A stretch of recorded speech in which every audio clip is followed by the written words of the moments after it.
প্রশ্ন করেছে ঈদের দিন মহিলাদের ঈদগাহে নাকি মসজিদে, কোথায় নামাজ পড়তে হবে? ঈদগাহে যেতে হবে, ঈদগাহেই যেতে হবে। মসজিদে মহিলারা এমনি দিনে যেতে পারে, তার পারমিশন আছে, তারপরেও তার নামাজ বাড়িতে পড়া উত্তম।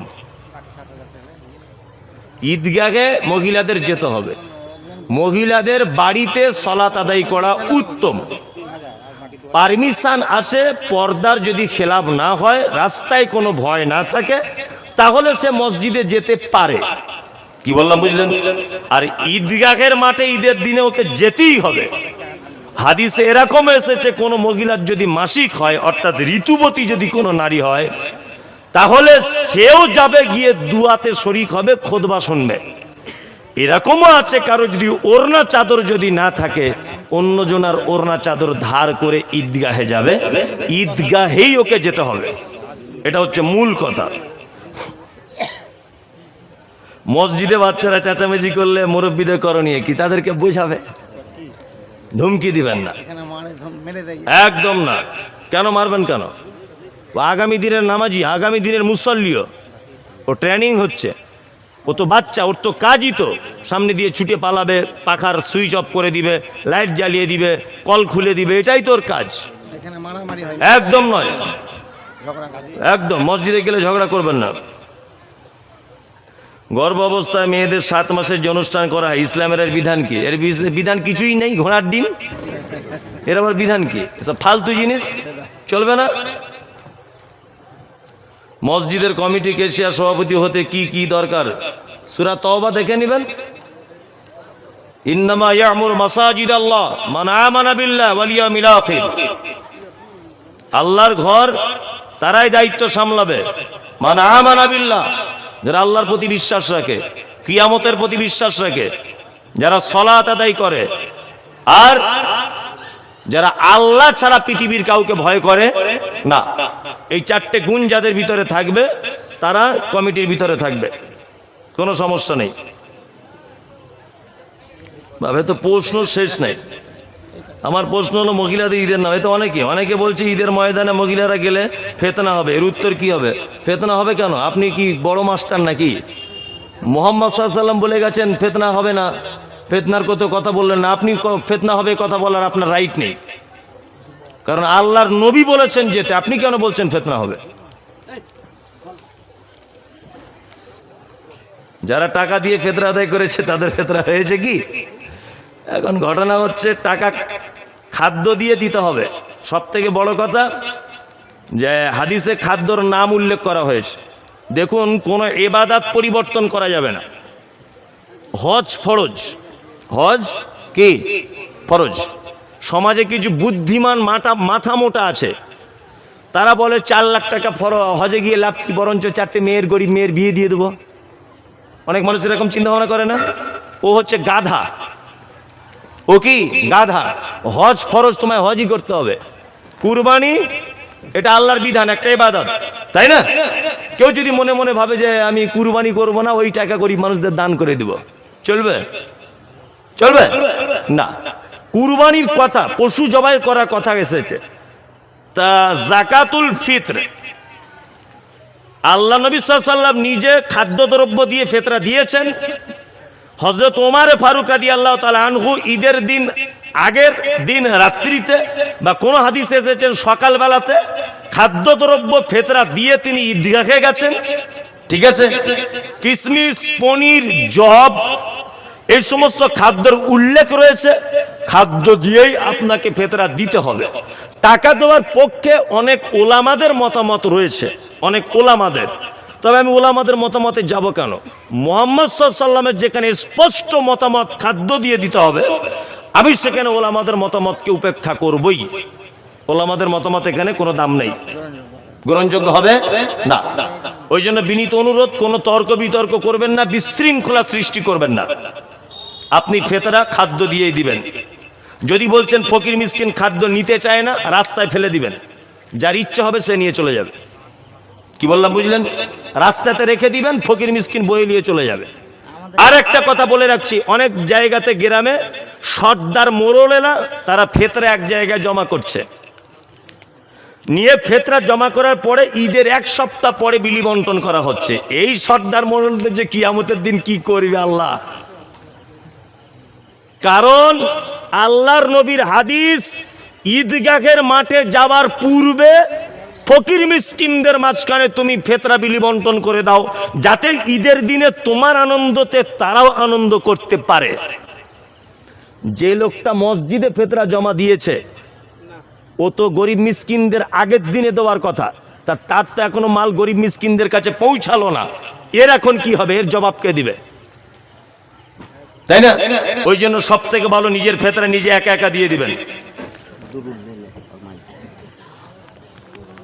যারা খাদ্য দিয়ে ফেতরা দিয়েছে তাদের ফেতরা হয়েছে কি, যদি কেউ তর্ক বিতর্ক করে জিদ করে যদি দেয় তাহলে হবে না। কারো কাছে এই খবর পৌঁছায়নি যে খাদ্য দিয়ে দিতে হবে, টাকা দিয়ে দিয়ে ফেলেছে, জ্ঞান অতদূর পর্যন্ত পৌঁছায়নি, আল্লাহ কবুল করবে। কি বললাম বুঝলেন? কেউ যদি উপেক্ষা করে জিদ করে দিমাগ করে যে না আমি টাকা দিয়ে দিব, তোদের সমাজে দিব না তবুও ভালো টাকা দিয়ে দিব, তোমার ফেতরার 12টা বেজে গেছে। না একদম না, টাকা দিয়ে না। সুদ সম্পর্কে কিছু বলবেন? সুদ একেবারে জঘন্য হারাম। পৃথিবীতে যত পাপের ব্যাপারে মুহাম্মদ সাল্লাল্লাহু আলাইহি ওয়াসাল্লাম যত শব্দ ব্যবহার করেছেন, নোংরা শব্দ ব্যবহার করেছেন সুদের ব্যাপারে, যে 1 টাকা যদি কেউ সুদের খায় তার মায়ের সাথে ব্যভিচার করলে যে পাপ সেই পাপ হবে। এবার একটা কথা এখানে বলে রাখছি, চমৎকার কথা।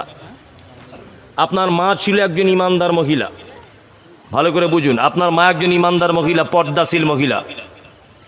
আপনার মা মারা গেছে, আপনি বর্তমানে তার বেটা হয়ে সুদ খাচ্ছেন, কবরে শুয়ে আছে আপনার মা, কিন্তু মুহাম্মদ সাল্লাল্লাহু আলাইহি ওয়াসাল্লাম বলেছেন তোমার মায়ের সাথে ব্যভিচার করলে যে পাপ ওই পাপ হবে। তার মানে তোমার মরা মাকেও মুহাম্মদ সাল্লাল্লাহু আলাইহি ওয়াসাল্লাম তুলনা করছেন। তার মানে বিনীত অনুরোধ, যারা সুদের সঙ্গে যুক্ত আছেন সুদ ছেড়ে দেন। 2, সুদ অনেক প্রকারের। আমরা বর্তমানে হয়তো ভাবি যে যারা ডাইরেক্ট সুদ লেনদেন করছে এটা মনে হয় সুদ। না, ব্যাংকে আপনি বই করুন, অসুবিধা নেই, আমি বই করতে মানা করব না। তবে ব্যাংকে বাৎসরিক আপনি একটা সুদ ব্যাংক আপনাকে দেয়। ব্যাংক বইটা মেশিনে ঢুকিয়ে দেখবেন কত টাকা সুদের হয়েছে, টাকাটা বার করে দেন। কি বললাম বুঝতে পারছেন? আরো অনেক সুদ আছে। জমি বন্ধক চলে আপনাদের এদিকে? চলে। আমার জমি 1 লাখ টাকা দিয়ে বন্ধক দিলাম একে, ও আমাকে 1 লাখ টাকা দিল, জমি আমার মেয়ের বিয়েতে নিয়েছি। ও আমার জমিতে আজকে 4 বছর ভুট্টা চাষ করছে, 4 বছর। আর টাকা যখন ফেরত নিবে 1 লাখ টাকাই ওকে দিতে হবে, তাছাড়া জমি ছাড়বে না। ও সুদখোর, ও হারামখোর। ইসলামে এইরকম বন্ধক জায়েজ নয়। কি, আমার জমি বন্ধক দিয়েছি এই লোকটাকে, বোঝার চেষ্টা করবেন। যখন আমি 1 লাখ টাকা ওনার থেকে নিয়েছি, ওনার উচিত হবে যে আমার জমি বাবদ কিছু টাকা মাইনাস করে দিতে হবে। যে আপনার জমিতে আমি এতদিন ভুট্টা চাষ করেছি, তা ঠিক আছে 15,000 টাকা আপনি মাইনাস করে দেন, ওটা জমি বাবদ আপনাকে দিলাম। তাহলে বৈধ হতে পারে। যদি এই সিস্টেমে হয় যে টাকা দিয়েছেন ওই টাকা ফেরত নেবেন, তাহলে এটাও সুদে পরিণত হয়ে যাবে ইনশাল্লাহ, কোনো সমস্যা নেই। কুরবানির 7 ভাগে দেওয়া যাবে কি না আমি এ ব্যাপারে বলতে পারবো না, এটা মারাত্মক ইখতিলাফি মসলা। কি বললাম বুঝলেন? এটা মারাত্মক ইখতিলাফি মসলা।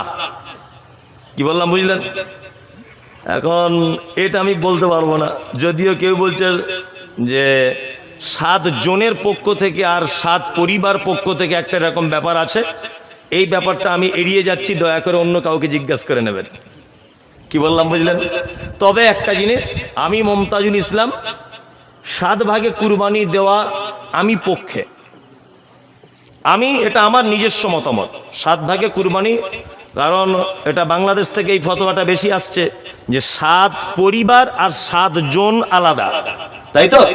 7 পরিবার আর 7 জন আলাদা। এর পরিপ্রেক্ষিতে আমরা জানেন যে বাংলার একজন বিখ্যাত ইসলামিক দায়ী এবং এ যুগের সব থেকে বড় আলেমের ভিতরে একজন মতিউর রহমান মাদানী, দাম্মামে যিনি দায়ীর কাজ করেন, উনি কিন্তু এ কথা বলছেন যে 7 ভাগেও পরিস্থিতির অনুকূলে কুরবানি দেওয়া যেতে পারে, এটা উনি বলছেন।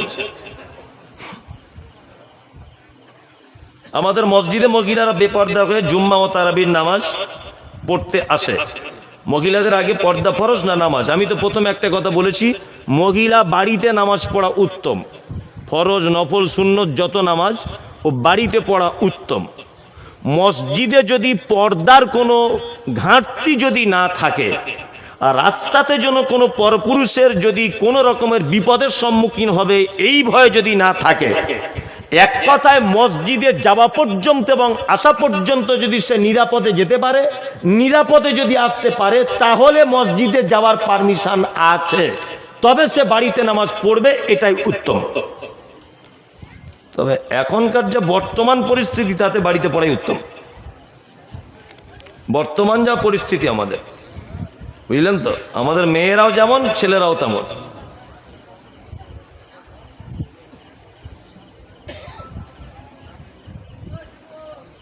বাইরে কাজে যাওয়া ব্যক্তির থেকে হিন্দুরা চাঁদা নেয় পূজার জন্য। এখানে করণীয় কি? জান প্রাণ দিয়ে চেষ্টা করবেন যে আমি দিব না, জান প্রাণ দিয়ে চেষ্টা করতে হবে, কোনো রকমের কৌশল অবলম্বন করতে হবে। তারপরেও একটা কথা বলে রাখছি যে আমরা এমন এক দেশে বসবাস করি, কি বললাম বুঝলেন, এমন এক দেশে বসবাস করি যেখানে আমরা সমস্ত হাদিস যদি আপনি পাই টু পাই যদি মেনে চলতে চান, তাহলে অনেক সময় বিপদের সম্মুখীন হতে পারেন। যেমন রাস্তা দিয়ে ডান দিকে চলা সুন্নত, সুন্নত নয় সুন্নত, আপনি কোন দিকে চলেন? চলতে হয়, কিছু করার নেই। আপনি যদি এখন হাই রোডে ডান দিকে চলেন আর বলেন আমি বোখারি হাদিস মানছি, পুরো একদম আলু ভাজা করে দিবে কি দিবে না? তাহলে পরিস্থিতির অনুকূলে আমাকে বাম দিকেই চলতে হচ্ছে। সুদ, 1 টাকাও সুদ, 1 পয়সাও সুদ, কিন্তু সরকারি এমন একটা নিয়ম, আপনাকে জিরো ব্যালেন্সের একটা অ্যাকাউন্ট খুলতে হবে। হবে কি হবে না? কিছু করার নেই। ওই জন্য আমি বলছি যে এই সমস্ত চাঁদা থেকে আপ্রাণ চেষ্টা করবেন যে দিব না। নিরুপায় হয়ে যদি দিতেই হয়, বাকিটা আল্লাহ ক্ষমা করবে। কারণ আল্লাহ সুবহানাহু ওয়া তাআলা প্রতিটা মানুষের কর্ম তার অন্তরের দিকে লক্ষ্য করে বিচার করবেন। কি বললাম বুঝলেন?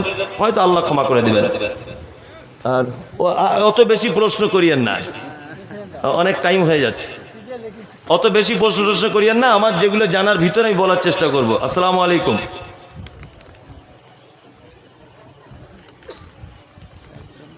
এলসিডির ব্যবসা করা যাবে কি? আমি এলসিডি নিজেই বুঝি না অতটা বেশি, ওই জন্য বলতে পারবো না।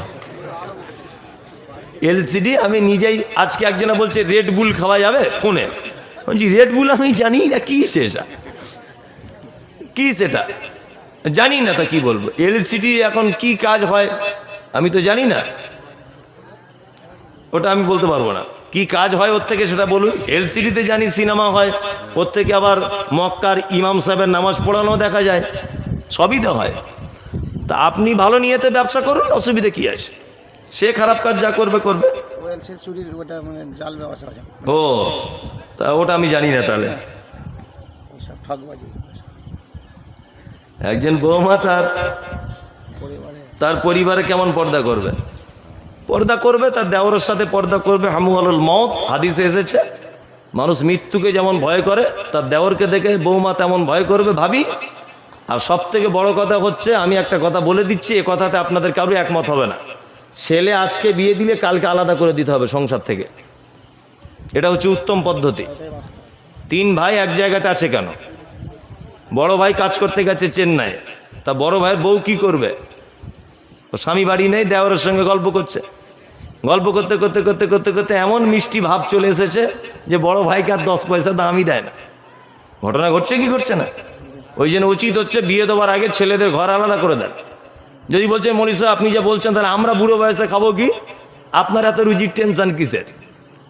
আপনাকে তো ব্যবস্থা ও করবে, আপনার বেটাদের মাধ্যমেই করবে, কোনো সমস্যা নেই। শ্বশুরের সামনে বিশেষ পর্দা করার কিছু নেই। যেমন স্বাভাবিক গতিতে একটা মেয়ে চলে ওড়না চাদর নিয়ে শ্বশুরের সামনে, তেমনভাবে চলবে, কোনো সমস্যা হবে না। তবে দেওর হতে খুব সাবধান, ওর সামনে দাঁড়ানোই যাবে না, ওর সামনে দেখা দেওয়াই যাবে না, এটা চরম পর্যায়ের পাপ। দেওর হোক এবং ভাসুর হোক, শ্বশুরের সঙ্গে মারাত্মকভাবে কোনো পর্দা নেই। স্বাভাবিক গতিতে যেমন থাকবে তেমন থাকতে পারে। ওই জন্য বলছি পৃথক ঘর করে দিয়ে তবে বেটা বিয়ে দেওয়ার চিন্তা ভাবনা করবে। কোনো ব্যবসায় মিথ্যার আশ্রয় নেওয়া যাবে না। হ্যাঁ, অতএব এটা হারাম যদি মিথ্যা ব্যবসা হয়। অবশ্যই এটা হারাম হবে। তাহলে মিথ্যার আশ্রয় নেওয়া যাবে না। আর সব থেকে আমরা কাস্টমাররাও কিছু বদমাইশি আছে, জিজ্ঞেস করি ভাই কত টাকায় কিনেছ, তো ওর কেনাটা তোমার জিজ্ঞেস করার এত দরকার কেন? কাস্টমারও কিছু বদমাইশ আছে না, আমার মাল 150 টাকা দাম, ভাই 20 টাকাতে হবে বলে আপনি চলে যান। ও আবার বলছে 20 টাকা কিনে 150 টাকা দাম চাইছে, ও 10 টাকা কিনুক, ও চুরি করে আনুক, ও ফ্রিতে আনুক, তোমার দেখার দরকার কি? আর আপনি যখনই জিজ্ঞাসা করবেন তখনই মিথ্যা কথা বলবে, তার মানে ওর মিথ্যা কথা আপনি বলাচ্ছেন, এর জন্য আপনিও কিন্তু দায়ী। ওই জন্য উচিত ভাই এটা কত দাম, অত, এত হবে না হবে না, আচ্ছা ঠিক আছে আমি চলে যাচ্ছি, ঝামেলা মিটে গেল। এতক্ষণ পর্যন্ত যারা মসজিদকে দিয়েছেন, আবার আপনাদের কাছে বিনীত অনুরোধ করছি, আপনারা আবার আল্লাহর রাস্তায় কিছু দেন, 10-20 টাকা হলেও দেবেন, সকলে আল্লাহর রাস্তায় দেন, যার কাছে যা আছে তাই দেন। আছেন একদিনে সব জেনে নিলে হবে, আবার অন্য সময় জানবেন। সব একদিনে জেনে লাভ নেই। চলুন আর কেউ কিছু দিবেন 10-20 টাকা।